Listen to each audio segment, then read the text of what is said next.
a gente vai fazer com a Ana Paula Oliveira, agora do Podemos. Ana Paula, seja muito bem-vinda. Muito obrigado pela sua presença. E eu vou fazer aqui o comecinho até o Luiz Antônio Flecha de Lima chegar, que é o nosso membro do Conselho que vai mediar o nosso painel. Eu vou começar me apresentando. Muita gente não me conhece na área pública, porque, na realidade, eu venho da iniciativa privada. Eu trabalhei 10 anos na área de petróleo, na Shell, a gente estava falando. Depois disso, eu trabalhei quase 10 anos na área de telecomunicações. Eu entrei na área de telecomunicações logo após a privatização da Telebrás. Eu fui trabalhar na Brasil Telecom, na área de planejamento estratégico. Então, eu tive a oportunidade de acompanhar toda a transição de uma empresa com uma cultura estatal para uma empresa com uma gestão privada. Foi um desafio em tanto, mas foi também bastante interessante em termos de aprendizado de como funciona o setor público e quais os grandes ganhos que a gente tem quando a gente também insere dentro de uma organização com uma cultura pesada de estatal a gestão privada. Então, e por que eu estou aqui falando sobre o plano de governo, o programa de governo do candidato Álvaro Dias? Porque o candidato resolveu trazer para o seu plano de governo essa ideia, essa concepção, essa gestão da iniciativa privada, que a gente nem está chamando mais de iniciativa privada, a gente está chamando de iniciativa do setor produtivo. A gente, ao invés de dividir aqui o governo e iniciativa privada, em todo o nosso programa, a gente começou a dividir em duas áreas. O que funciona no setor produtivo e o que precisa ser melhorado no governo. Então, essa grande divisão também, a gente não está mais olhando direita, esquerda, enfim, eu acho que isso já está começando a ficar ultrapassado. E o que a gente verificou quando a gente foi efetivamente definir políticas públicas para o próximo governo? Que existe uma desorganização geral na sociedade, tanto em termos sociais, da família, tanto em termos econômicos, como em termos políticos. Então, eu até brinco, ficou fácil de fazer o trabalho, porque praticamente a gente tem que começar do zero nessas três áreas. E a gente priorizou no nosso plano de governo ações que visam organizar a família, definitivamente colocar ordem nessa situação econômica e verificar o que precisa ser feito na parte das instituições, para a gente efetivamente ter uma política que funcione aqui no Brasil. Então, o grande objetivo do nosso plano de governo é propiciar um crescimento sustentável da ordem de 4%, 5% em média ao ano, ao longo dos 4 anos de governo. A gente entende que, no início, esse crescimento vai ser menor do que 5%, até por todo esse caos que a gente vê hoje na sociedade brasileira, mas também entendemos que, já a partir do 3º ano, a gente consegue colocar o Brasil de novo na rota do crescimento sustentável. E como que nós vamos fazer isso? Nós definimos 19 metas de políticas públicas que visam efetivamente reorganizar esse caos da família, da sociedade, da economia e da política. E a primeira grande medida que a gente precisa tomar logo no início do governo, e sem ela a gente não vai conseguir fazer boa parte do que a gente planejou, é uma revisão constitucional. Hoje nós temos uma Constituição que engessa qualquer medida de controle de gasto público ou de inserção de maior eficiência no serviço público. Então, o que nós vamos fazer aí nos 3 primeiros meses do governo é propor à sociedade alterações na Constituição de 1988 que devolva ao Poder Executivo a capacidade de propor um orçamento público em linha com as demandas da sociedade e não em relação, que defenda interesses do parlamento, que atualmente nós verificamos. Então, revisão constitucional como nossa primeira medida nos 3 primeiros meses. A partir daí, na parte da economia, nós focamos em 3 grandes reformas para começar a colocar a economia nessa rota do crescimento tão esperado. A primeira dela é a revisão tributária. Como o Luiz Felipe falou aqui Luiz Felipe, né, falou aqui anteriormente. Nós também defendemos a simplificação tributária através da criação de um imposto único que aglutine de 5 a 6 impostos e, além disso, nós vamos criar uma espécie de câmara de compensação de impostos, que nós estamos chamando de ONDA, Operadora Nacional de Distribuição de Arrecadação, que vai ter como papel registrar todos os impostos arrecadados diariamente e diariamente redistribuir esses impostos entre os 3 entes federativos, União, Estados e municípios, de forma que a gente consiga iniciar um processo de descentralização do poder em Brasília. Nós entendemos que essa autonomia federativa é o início da reforma política que nós pretendemos fazer. Então, reforma tributária. A segunda grande medida na área da economia é estabelecer uma estrutura fiscal eficiente. No ano passado, o nosso déficit primário chegou em torno de 118 bilhões de reais.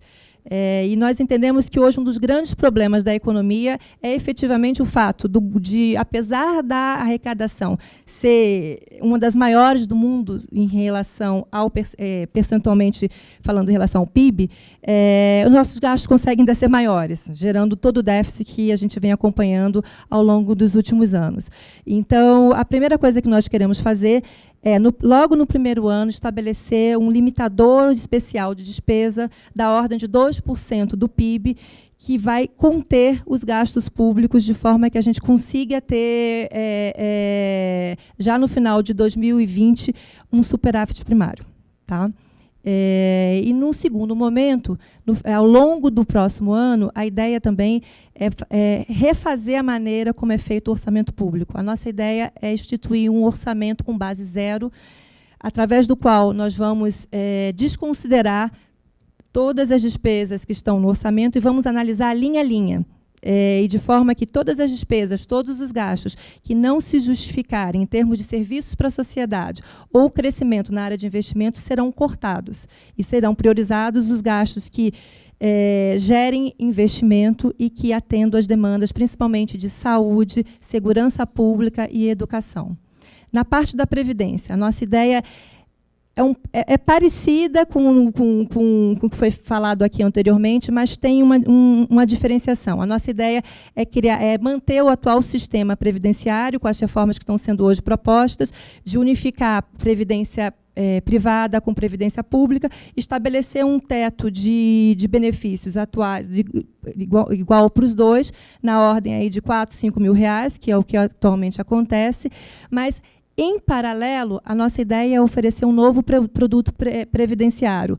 Nós queremos criar um fundo que será constituído de contas individualizadas e capitalizadas com ativos da União, incluindo aí as estatais. Esse é o nosso grande diferencial em relação às privatizações que os outros candidatos falam na mídia. A nossa ideia é incorporar essas estatais, as ações das estatais, nesse fundo previdenciário, de forma que, ao longo do tempo, quando começarmos a fazer as privatizações, o dinheiro não sirva para cobrir déficit público do governo, mas sim capitalizar as contas desse novo produto previdenciário. Ou seja, a nossa ideia é devolver para o povo o dinheiro das estatais. Elas foram construídas a partir do dinheiro do povo. Então, nada mais justo, nós, quando eu falo povo, nada mais justo que esse dinheiro volte para as pessoas que foram a causa da construção dessas estatais. Em relação à sociedade, deixa eu ver quanto tempo. Em relação à sociedade, nós identificamos hoje que nós temos um problema sério na parte social, na parte de segurança pública, na parte de educação e na parte de saúde. Isso não é novidade para ninguém. Mas o que nós mudamos foi o foco de como esses problemas serão abordados. Nós tivemos uma preocupação muito grande na definição das metas de políticas sociais, de olhar para a situação da mulher.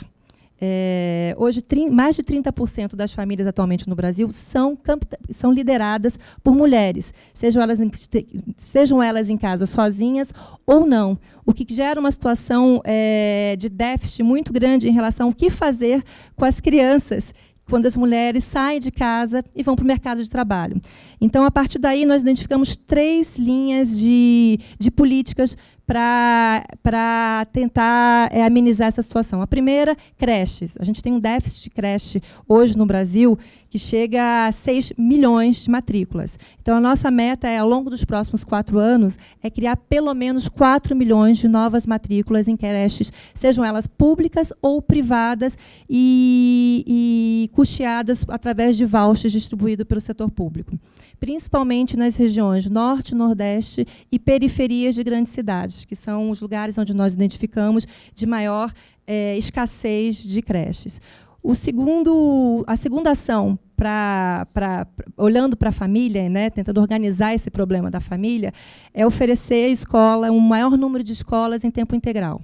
Então, hoje, as crianças em escolas públicas normalmente saem, tem um meio período, e ficam um outro período em casa, em comunidades carentes, muitas vezes à mercê do tráfico, da violência, e acabam sendo alvos fáceis também para entrar na vida do crime. O que nós vamos fazer é, além de instituir tempo integral na maior parte das escolas, em comunidades carentes, criar o que nós estamos chamando de CETs, Centro de Estudo para o Trabalho, que são espécies de escolas técnicas, mas através da qual, se o estudante se matricular, ele vai receber uma bolsa de cerca de meio salário mínimo para estar se especializando em alguma profissão e ter como também ajudar financeiramente em casa. Então, em relação a essa parte das mulheres, da necessidade de jovens, de educação, essa é a prioridade da nossa área em relação a esse problema. Luiz, por favor, você assume aqui. A gente tem ainda 30 minutos. Bom dia, tudo bem, Luiz? E aí, voltando assim, eu vou falar rápido agora sobre as ações para abrir para perguntas, eu acho que fica mais interessante. E na parte das instituições, o que nós vamos fazer é rever o papel do governo em relação à sua atuação junto à sociedade. Então, a nossa ideia, por exemplo, olhar bastante para essa parte de empreendedorismo. O que o governo pode fazer, por exemplo, para incentivar os empreendedores brasileiros, principalmente os micro, pequenos e médios empreendedores. Falando com esses empreendedores, nós descobrimos que, além dos problemas todos de impostos altos, de problemas de infraestrutura, de crédito, de juros, tem um problema sério que não demanda muito dinheiro, muitos recursos para ser resolvido, que é a parte da burocracia causada pelo governo. Então, até o exemplo aqui que o Luiz Felipe falou do retrofit aqui da cidade de São Paulo, com a dificuldade, né, de fazer retrofits em prédios, isso aí é em todas as áreas do governo. Então, uma das nossas medidas é introduzir o governo eletrônico em todas as instâncias do governo, e a gente tem como meta instituir 365 medidas ao longo do ano que vem para diminuir e acabar até o final dos 4 anos com toda a burocracia causada pelo governo. E a gente entende que, focando nesse assunto, a gente também resolve parte dos problemas que são apontados por esse setor enfim, que é tão carente de recursos, mas aqui a gente não está falando de recursos, a gente está falando de uma complicação de um negócio que já é difícil por si só, que são os pequenos e médios empreendedores. Em relação à corrupção, nós entendemos também que nós precisamos focar com algumas medidas logo no primeiro ano em relação a esse assunto. A nossa proposta é colocar uma reforma política que diminua o número de partidos. Hoje nós temos 35 partidos aí registrados.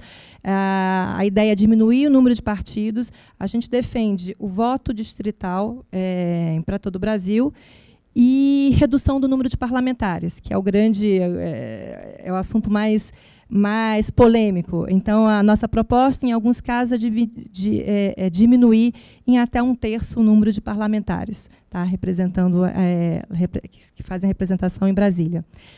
Em grandes linhas, é esse o nosso plano de governo, sempre com foco em organizar a família, organizar a educação, resolver de uma vez por toda o problema do déficit público através das 3 grandes reformas, tributária, previdenciária e fiscal, e na parte das instituições da política, fazer a revisão constitucional logo no início do governo, propor a reforma política e focar no combate à corrupção e à burocratização no governo.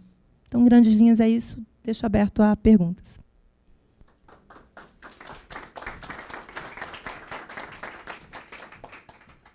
Eu acho que talvez um consenso entre boa parte dos candidatos hoje é a questão da reforma da Previdência, né? Como vocês imaginam fazer a reforma da Previdência, e principalmente a transição, se vai ter transição de modelo ou não, como seria feita essa transição?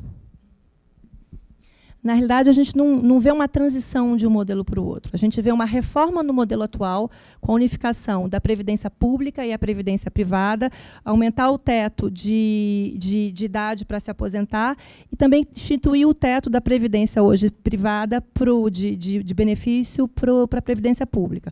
Então, a ideia é continuar com esse modelo, mas oferecer um modelo que vai fazer mais sentido para as pessoas em termos de opção, que é o modelo de contas individualizadas e capitalizadas com ativos da União e deixar em aberto para as pessoas escolherem o melhor modelo. O que nós entendemos que, ao longo do tempo, naturalmente haverá uma migração do modelo atual para essa nova proposta que nós estamos apresentando. E na verdade, os atuais servidores públicos seriam afetados já pelo esse novo modelo ou teria os novos entrantes que seriam contemplados no novo modelo? Os atuais servidores públicos poderiam optar tanto por um modelo unificado como pelo modelo novo que nós vamos estar. Não é modelo, na realidade, é um novo produto. É um modelo de previdência que tem 2 produtos. O atual fundo, como existe hoje, e um fundo previdenciário capitalizado e com contas individuais.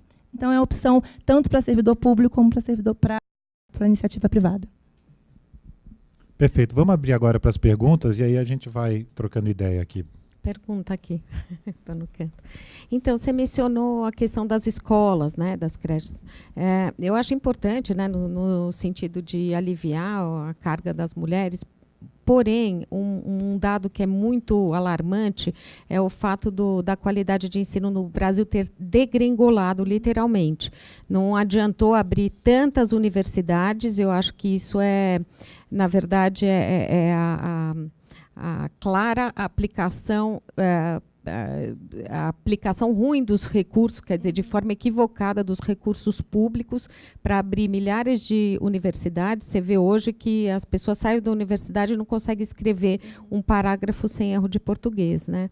E experiências internacionais mostram que apenas o aumento do salário dos professores não resolve, porque a própria formação dos professores é deficitária. Né? Você vê os professores que vão dar aula já vêm com problemas de formação. Como é que vocês pretendem resolver essa questão? Tem algum pensamento em relação a isso? Sim, a gente fizemos um estudo profundo em relação à educação no mundo. Pegamos alguns países como referência, como a Finlândia, por exemplo, e a Alemanha, para entender o que eles oferecem em termos de educação para suas populações e como que nós poderíamos fazer algum tipo de benchmark em relação a esses modelos. Basicamente, a gente tem 3 pilares para resolver na educação brasileira. Então, só voltando um pouquinho. Nos últimos 15 anos, houve uma preocupação com a universalização da educação, ou seja, levar a educação para o maior número de crianças e jovens possíveis. Chegamos lá, a gente tem aí um percentual muito pequeno de crianças aí na pré-escola entrando fora da escola. O problema foi a qualidade. Então, a gente sacrificou a qualidade para oferecer quantidade. Então, a gente tem que agora fazer um movimento, não inverso, mas um movimento paralelo, de manter a quantidade de escolas, de matrículas em escolas e também oferecer qualidade. Então, nós identificamos 3 grandes problemas. Primeiro, a remuneração dos professores é uma das mais baixas do mundo, mas não é o único problema, isso aí é claro. E o que faz com que a gente gere um problema aí adicional. Dado que o salário é baixo, os melhores profissionais, os mais bem preparados, os nossos maiores cérebros, não querem para o magistério. Eles querem, efetivamente, se concentrar em profissões que vão gerar uma remuneração maior. Então, para começar a resolver o problema de educação, a gente tem que aumentar aí o piso salarial. O piso salarial hoje dos professores é de R$ 2.500, R$ 2.600, alguma coisa assim, não chega nem a R$ 3.000. É um salário absurdamente baixo para uma profissão tão importante. Qualificação, que você falou. Não adianta só aumentar salários, oferecer um salário maior, se os professores atuais não estão qualificados. O que nós pretendemos fazer é usar o web, é instituir o Web Education para o treinamento de professores. Então, de forma que professores em todo o Brasil tenham o mesmo tipo de treinamento. Mas isso é um processo gradativo, porque a partir do momento que a gente começa esse processo, leva ainda um tempo, primeiro, para atrair novos profissionais, e segundo, para a gente efetivamente ter professores treinados. Mas é um começo. Em relação às escolas, ao currículo escolar, apesar de toda a reforma que está acontecendo na parte do currículo que a gente verifica hoje, a gente ainda identifica que não é o suficiente para a gente ter alunos saindo de escolas públicas que saibam ler e saibam os fundamentos básicos de matemática. Então, qual é a nossa proposta? Reduzir ainda mais o currículo obrigatório nas escolas em 3 matérias: ciências, matemática e língua portuguesa. Porque não adianta você querer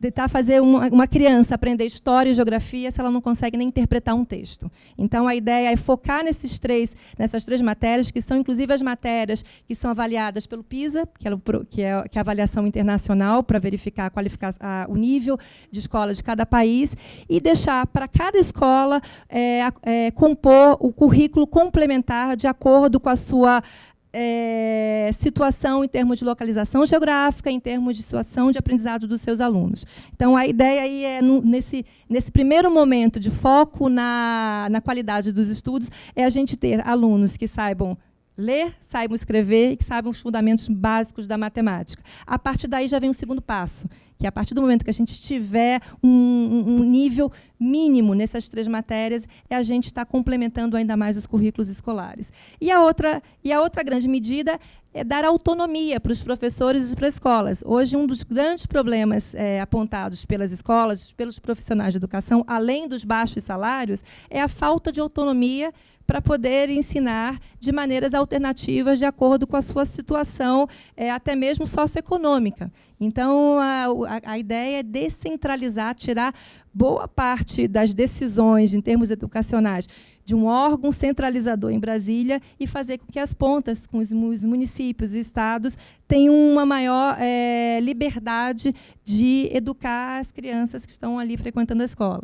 Em relação à universidade, a gente tem hoje, na composição do orçamento da União, um certo desequilíbrio em relação ao percentual alocado para universidades e ao percentual de recursos alocados para escolas básicas, que vem de encontro à maior parte do que é feito nos outros países que nós utilizamos como benchmark. Então, o que nós vamos fazer é direcionar parte dos recursos da educação para o ensino básico, para o ensino da primeira infância, e começar a deixar as universidades mais ligadas à iniciativa privada, principalmente em relação à área de pesquisas. As empresas no Brasil precisam se conscientizar do papel importante da ciência e da tecnologia no desenvolvimento da inovação. Então, o que a gente pretende fazer é aproximar mais setor privado com universidades e focar mais a atenção do setor público no ensino básico e em creches.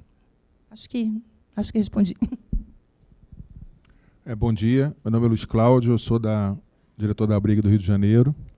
Parabéns pela sua explanação. Obrigada. E eu tenho um outro chapéu no Rio, eu sou presidente do Clube do Empreendedor. E achei muito interessante sua abordagem sobre o empreendedorismo, né? Lá no Rio de Janeiro a gente está desenvolvendo um trabalho onde a gente está conectando empresas, empreendedores, fintechs, investidores, startups, e a gente está retomando o desenvolvimento econômico no Rio de Janeiro via o tema do empreendedorismo. E eu tive a oportunidade de estar com o Paulo Rabelo, que é o atual candidato a vice, que era candidato a presidente, e ele me apresentou um projeto de maternidade para as empresas, do BNDES. Aí eu gostaria de te perguntar se isso vai ser mantido, se esse projeto vai ser mantido, o que você poderia falar sobre ele para a gente, por favor. Na realidade, eu como carioca tenho todo um apreço pelo Rio, e eu venho trabalhando com o Paulo Rabelo já há mais de anos, então estou bem por dentro desse projeto. A ideia, sim, esse projeto de maternidade de empresas, na realidade, são as novas incubadoras de novos negócios que nós queremos implementar. A nossa meta é implantar 100 centros de maternidade de empresas ao longo pelo Brasil, e principalmente em regiões que nós identificamos como potenciais de polos de empreendedorismo. Então, a ideia é não só em grandes cidades, mas também no interior e em regiões também que precisam ser desenvolvidas, como o Nordeste. E elas vão atuar em conjunto com todas as instituições do governo que têm também uma ligação com o empreendedorismo. Por exemplo, como o BNDES. Nós pretendemos usar fintechs, agências fomentadoras do governo e a iniciativa privada para fazer um conjunto de ações de forma que a gente possa incentivar a inovação e facilitar a vida dos empreendedores. Então, por exemplo, vou pegar um exemplo do BNDES. O BNDES hoje tem um produto chamado Cartão BNDES, que tem como foco pequenas e médias empresas. E, por alguma razão que ainda não consegui identificar, esse produto foi simplesmente quase que esquecido nos últimos 2 anos. A nossa ideia é retomar alguns desses produtos, alguma dessas maneiras de levar crédito para pequenos empreendedores e, junto com o Fitex, junto com a iniciativa privada, incentivar esse mercado. Muito obrigado. 100 centros de maternidade de empresa, essa é a nossa meta. Tá ótimo. Em 4 Parabéns. anos. Obrigado. Ana, eu achei bem interessante a questão das estatais, de irem para um fundo que possa sustentar a questão previdenciária. Como é que vai se dar a governança disso?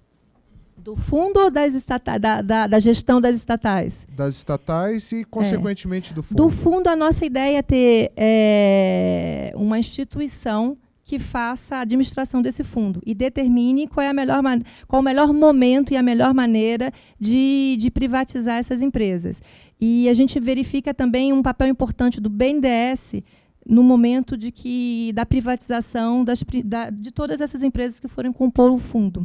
Então, a gente ainda não definiu se seria um fundo privado, por que não, né? Ou um fundo público de gestão de todo esse ativo.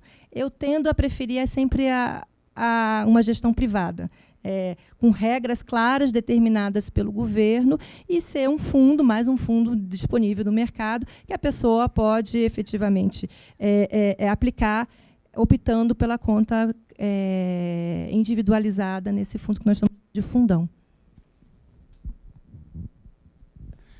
Eu tenho ouvido alguns candidatos para falar sobre o futuro da Petrobras. Eu gostaria de saber o que vocês pensam sobre o futuro da Petrobras e da Eletrobras, por exemplo. Bom, a primeira coisa, nós vamos colocar os ativos de todas essas empresas no fundão, no fundo previdenciário. Essa é a primeira coisa que vai acontecer. Como foi colocado aqui mais cedo, não dá para fazer privatização de um dia para o outro. Por mais que a gente queira, vamos começar a privatizar as 147 empresas estatais. Isso vai começar a dar resultado metade do próximo governo, porque é um processo lento em termos de você elaborar todo o processo, você definir, você atrair potenciais investidores que queiram comprar essas ações. É um processo que não é simples. Então, quando começam a falar que a Eletrobras, Petrobras são empresas estratégicas, né, então eu fico pensando, bom, se elas são empresas estratégicas, elas deveriam ter sido geridas como empresas estratégicas nos últimos anos. Porque se a Petrobras é uma empresa estratégica, como é que o governo deixou chegar ao ponto da empresa não ter capacidade de refino suficiente, de forma que parte do petróleo que hoje é obtido aqui do Brasil ter que ir para fora, ser refinado e voltar como um produto refinado como diesel, que foi, enfim, um dos problemas da greve que a gente teve no início do ano, pelo preço do diesel. Então, se ela é estratégica, vamos tratar como estratégica, vamos colocar na mão de pessoas que efetivamente têm uma maior eficiência de gestão. Então, esse é o ponto. E se elas são estratégicas, talvez sejam as primeiras empresas que deveriam ser privatizadas, para você ter, dentro de normas estabelecidas pelo governo, você ter as empresas estratégicas sendo geridas da forma mais eficiente possível. Esse é um ponto. Correios, eu acho que não se discute aqui se é estratégico ou se não é. É uma empresa que não tem muito o que pensar. verificar um melhor momento de valorização e colocá-la também para ser privatizada. Essa e outras. E definir também quais são as empresas que a gente não vai conseguir privatizar, porque simplesmente não tem valor de mercado. Ou se fecha as empresas, ou se faz concessões, enfim. A gente quer tratar esse grupo de empresas estatais de uma forma de renta. Qual é o melhor momento em termos de valoração para os seus verdadeiros donos? Nós. Né? Então, é esse em termos de time de privatizações. Mas todas essas empresas são elegíveis para serem privatizados ou para entrarem no processo de privatização ao longo dos próximos 4 anos. Obrigado. Uma das coisas que eu acho que aflige todo mundo aqui é a questão do custo Brasil, né? A gente fala, e custo Brasil a gente sabe que não é só tributo, mas também falta de infraestrutura, questões trabalhistas, juros e assim por diante. Então, como vocês pretendem, na questão de infraestrutura, atacar o problema? Quer dizer, através de PPPs, como seriam essas PPPs, concessões e assim por diante?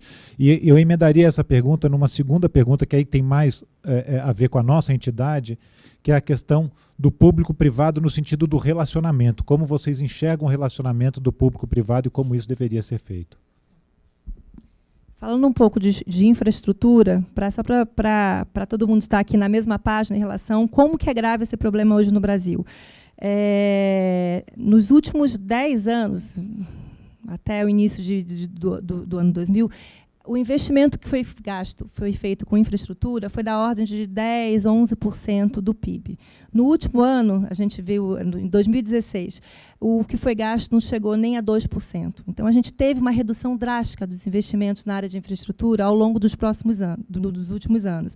O que fez com que a nossa rede de infraestrutura, como um percentual do PIB, ficasse em níveis muito mais baixos do que a maioria dos países que existem hoje no mundo.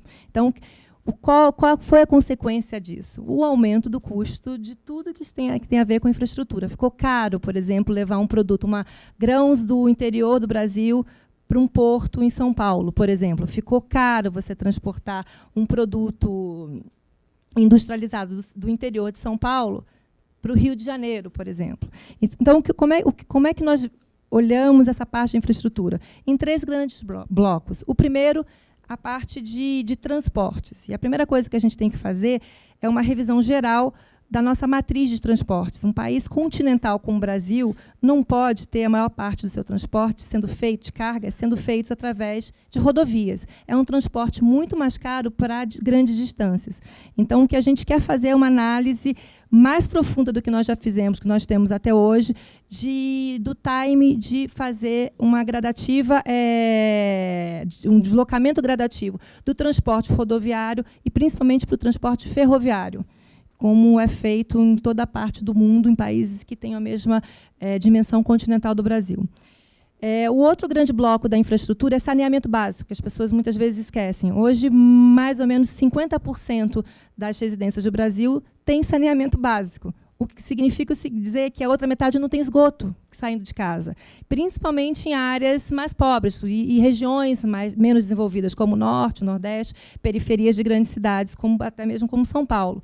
Então, uma das nossas metas é investir em torno de 20 bilhões por ano na área de saneamento básico. Isso também com verbas públicas e com parcerias com o setor privado.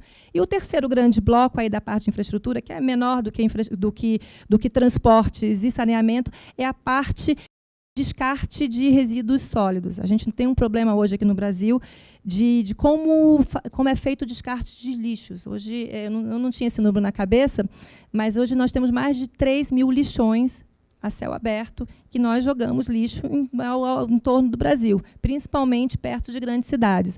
Então, a nossa meta é, nos próximos 4 anos, fechar todos os lixões e dar um destino mais adequado para todo o lixo que é produzido hoje no Brasil. Ana, em consequência do que você acabou de falar de infraestrutura, a gente sabe que os grandes players brasileiros, aqueles que são estruturantes, estão esgotados e muitos com grandes problemas até de investigações. O governo também sem capacidade de investir. Tem alguma estratégia para atrair capital estrangeiro? A primeira grande estratégia é ter os projetos, porque quando a gente começa a falar com possíveis investidores sobre infraestrutura em relação a projetos aqui no Brasil, boa parte das vezes a resposta é: mas que projeto? Qual o projeto que tem hoje estruturado que efetivamente precise de verbas para ser inicializado? Então, a gente precisa voltar um passo atrás e começar a definir uma política pública de projetos. Então, se na nossa matriz de transporte de carga nós vamos priorizar as ferrovias, o que nós vamos fazer? Primeiro, terminar com as obras das ferrovias já existentes. Nós temos hoje 4 grandes ferrovias que não estão acabadas por além de problemas de verba, mas também tem problema de projeto. São trilhos que foram colocados inadequadamente, que ficaram moles e que vão ter que ser substituídos. A parte técnica desses projetos não foi supervisionada, não foi gerenciada de forma eficiente para garantir um mínimo de qualidade dos projetos que estão aí. Então, primeiro, garantir que os projetos que sejam feitos para essa área sejam projetos factíveis de serem implementados, até como forma de dar maior segurança para o investidor que vai vir para essa área e que eventualmente vai fazer uma parceria com o governo. Então, essa foi uma necessidade que nós identificamos assim, primordial para a gente começar a atrair mais investidores aqui para o governo. Segundo, segurança jurídica. A gente é de conhecimento geral que em qualquer área do Brasil, seja qualquer área, a segurança jurídica é um dos problemas grandes e que acabam também elevando o custo do Brasil para se investir. Então, tem essa parte da segurança jurídica. E, terceiro, priorizar projetos. A partir do momento que a gente terminar com as obras que foram iniciadas e estão aí para serem terminadas, quais são os novos projetos que, efetivamente, o governo vai focar? Isso não está claro. O setor produtivo não tem isso claro. Como que esses projetos serão financiados? Qual vai ser a participação do governo? O BNDES vai entrar de que maneira coordenando toda essa parte de investimento? Não tem uma política pública sobre isso. Então, a primeira coisa é fazer uma organização, uma integração entre as diversas instituições, as agências do governo e determinar que projetos, qual o perfil técnico desses projetos e qual a garantia que o investidor vai ter para fazer, por exemplo, uma parceria com o governo de investimento. Mais alguma pergunta, não?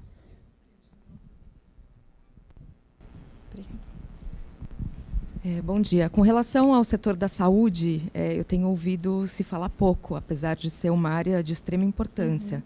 Então, a gente sabe que tem um subfinanciamento crônico, falta de gestão, acesso, a questão de incorporação de novas tecnologias. Né? Eu queria saber o que vocês pensam sobre isso, qual o plano a respeito do setor. Eu não falei sobre saúde, mas nós temos uma meta só sobre saúde. A gente fez um raio-x dos problemas hoje do setor de saúde e nós identificamos que alguns problemas são muito relacionados com um grande problema do setor de saúde hoje, que é a má gestão do dinheiro que é empregado hoje na saúde.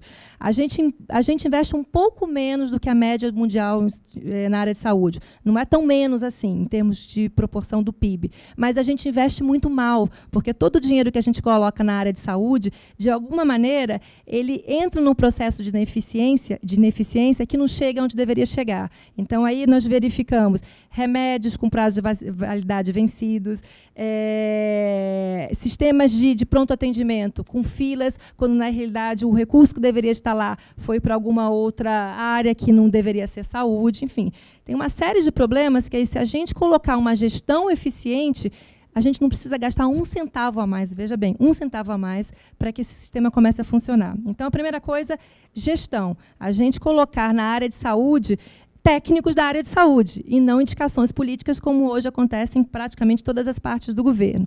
Segunda coisa, prontuário eletrônico. Não dá para, dentro dessa visão de gestão mais eficiente, não dá para começar uma gestão eficiente se nós não tivermos todas as informações dos pacientes e todas as informações dos hospitais atendidos que atendem o SUS de uma forma integrada e gerenciável. Então, a nossa meta também é, ao longo dos 4 anos, ter o prontuário eletrônico e o registro eletrônico, que é a integração de todos os prontuários em todas as unidades atendidas pelo SUS. Então, prontuário eletrônico, melhor gestão e também começar a colocar foco nos maiores déficits na área de saúde hoje no Brasil. Por exemplo, a população do Brasil está envelhecendo. Nós sabemos que daqui a 10 anos o percentual de pessoas mais velhas vai, efetivamente, ser exponencial, que nós temos hoje. E nós não temos hoje hospitais ou mecanismos de atender esse envelhecimento populacional. Então, o que nós pretendemos fazer? Usar a telemedicina, definir alguns hospitais como prioritários para atender essa população que está envelhecendo, e prevenção.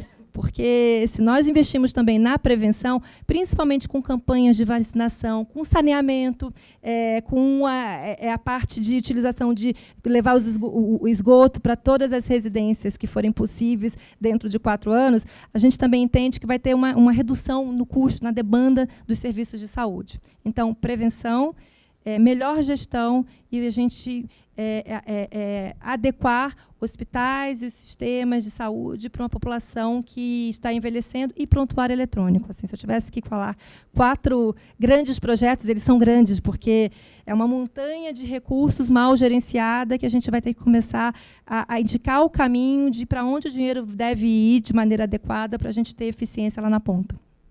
Espero ter respondido. Acho que nós estamos chegando ao nosso tempo aqui. Eu gostaria de entregar uma carta do nosso presidente Guilherme para o senador Álvaro Dias, onde a gente coloca a necessidade da regulamentação da nossa atividade de RIG, de Relações Institucionais e Governamentais, muitas vezes na imprensa conhecido como lobby, né? O projeto de lei 1202 de 2007 está pronto para ser votado na Câmara dos Deputados, já foi discutido, inclusive, em plenário, só que essa votação acaba sendo retardada toda vez.